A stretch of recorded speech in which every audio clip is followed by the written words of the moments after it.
Recording get started.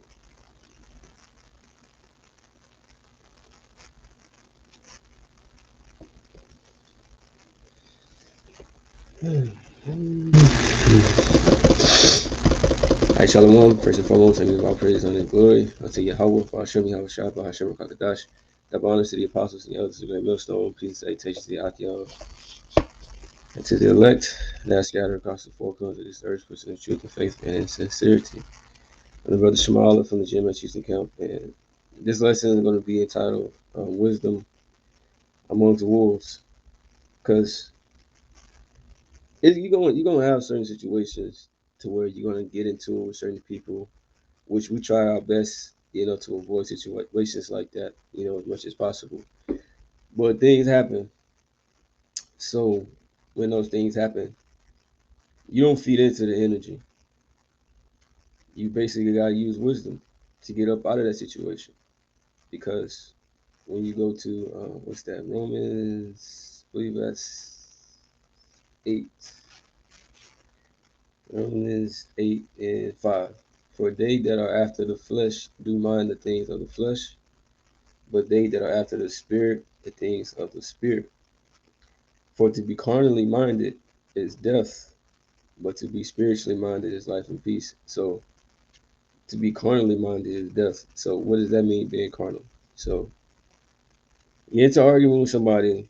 Obviously, this person, they want to fight, do this, and that, and you basically fall into the trap, right? Because that person got demons on them, and all they doing is luring you in, right?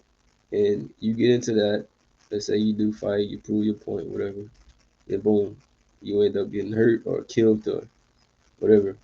That's being carnal. That's why it says to be carnally minded is death. It says, because when you read the previous verse, it says, for they that are after the flesh do mind the things of the flesh.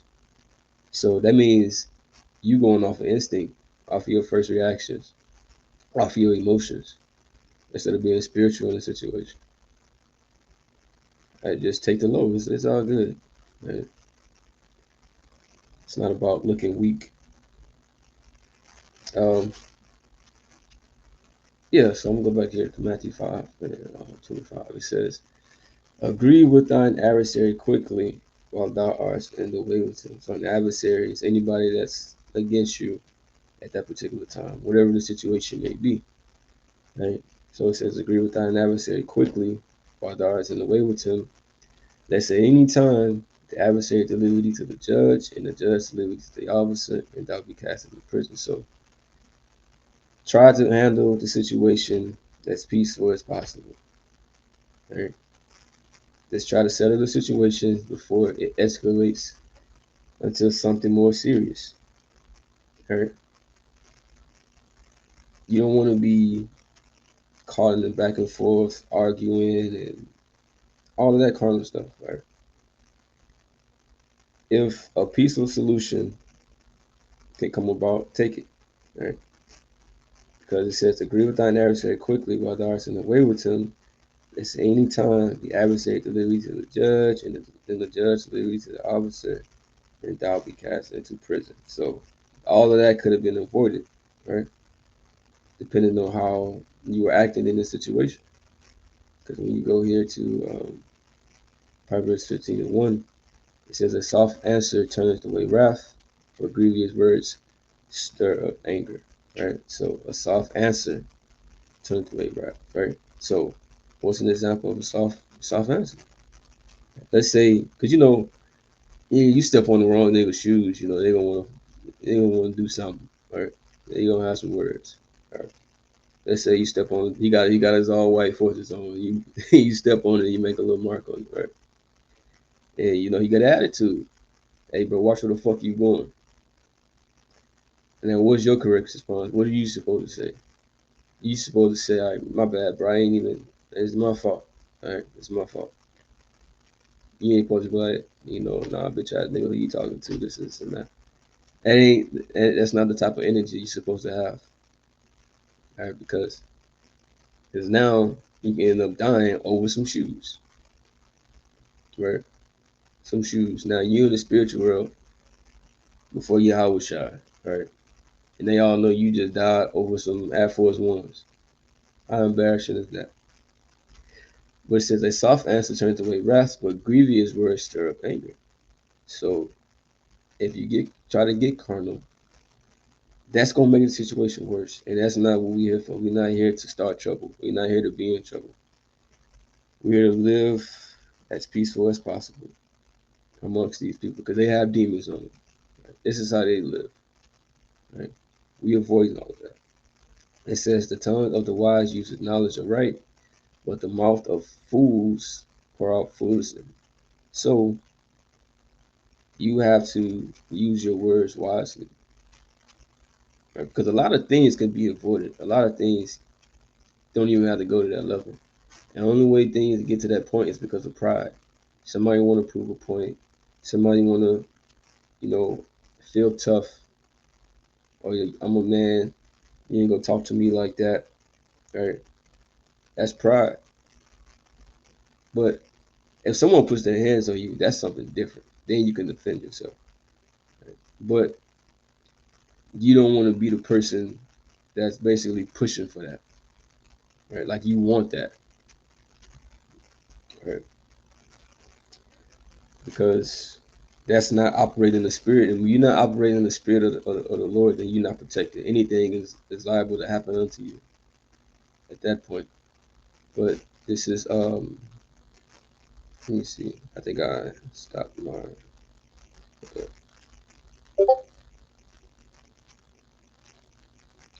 Proverbs 16:7. When a man's ways please Yahweh, he maketh even his enemies to be at peace with him. So if you're walking in the spirit, not being carnal, right? Pleasing the Heavenly Father, being obedient unto him, man, the Lord can make your enemies be at peace with you. Right? Let's just say you get pulled over by a cop, right? You really deserve a ticket in this situation. But the way that, you know, that you talking to him, using wisdom with your words, right? You're not, what you pull me over for. And all that, you ain't doing none of that. Right? You being nice, you know, all of that. Then he can just let you go. Right? Oh, I'm gonna give you a warning this time. Right? But you gotta be wise in those certain situations because that an officer, whatever he fucking said you did at that point, you didn't did it because who gonna take your word over his? Right. So at that point, you just need to, if you got to go to court about it, hey, just do that. You don't want to argue with him and make the situations even worse, and then you end up getting shot. Like we see this all the time. People get pulled over, they want to argue with the police, or why you pull me over, this and that. I know my rights, and then they end up getting shot, and then now it's marches in the streets and this and that. But the person provoked it. You don't want to provoke anybody to do anything, right? But let's see, Matthew 10:16. Behold, I send you forth as sheep in the midst of wolves. Be therefore wise as serpents and harmless as doves. Now this is Yahweh Shah speaking. Right? He said, I send you forth as sheep in the midst of wolves. Now, when you think of a sheep is not a predator. A sheep is humble, docile, or quiet. But a wolf is a predator. It hunts. So he said, I send you as sheep in the midst of wolves. What are the wolves? That's basically speaking about these demonic people. Right? You know, all type of situations that, might arise as far as having adversaries or, people coming up against you for this truth or whatever, right? Wolves. But he said we are the sheep, not the wolves. So we ain't supposed to be out here trying to look for trouble or get into trouble, right? Hunting for trouble. No, we supposed to chill. We supposed to be chill, right? That's not what we're here for. Our main job is to teach this word, right? That's all that we supposed to be here doing. Everything else is irrelevant, right? Just obstacles in the way that you got to get over. But it says, be therefore wise as serpents and harmless as doves. So be wise as a serpent. And what is a serpent? A serpent is a snake. And if you watch like certain, documentaries about snakes and like how they hunt, they clever. They real clever. You know how they slither through the ground. They know when to strike, when not to strike. Some of them even camouflage right into their surroundings. And so it's telling you to use the wisdom of a serpent, right? Knowing when to say certain things, knowing when not to say certain things, knowing when to do certain things, when not to. Right? It's all about the timing and what particular words to use and how to get out of certain situations. Right? You gotta you gotta use your words to your advantage, right? To basically get the end result, which is peace. Right? Be therefore wise as serpent and harmless as doves. So you're gonna be. We're not using